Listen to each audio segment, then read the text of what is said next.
তুমি কি পড়াশোনায় মনোযোগী নাও? যদি সেটা হয়ে থাকে তাহলে এই কথাগুলো মনোযোগ দিয়ে শোনো।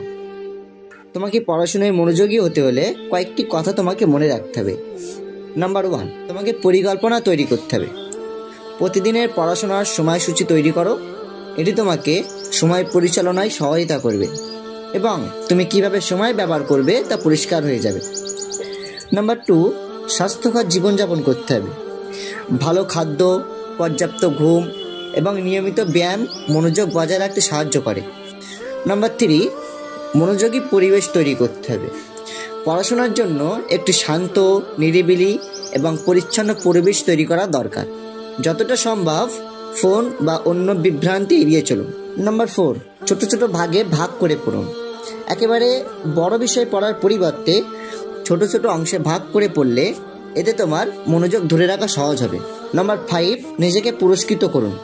পড়াশোনা শেষে ছোট ছোট পুরস্কার দিন নিজেকে, যেমন 1 কাপ চা বা প্রিয় কিছু দেখার সময়। এই পদক্ষেপগুলি অনুসরণ করলে আশা করি তোমার পড়াশোনায় আরও মনোযোগ বৃদ্ধি হবে। ধন্যবাদ।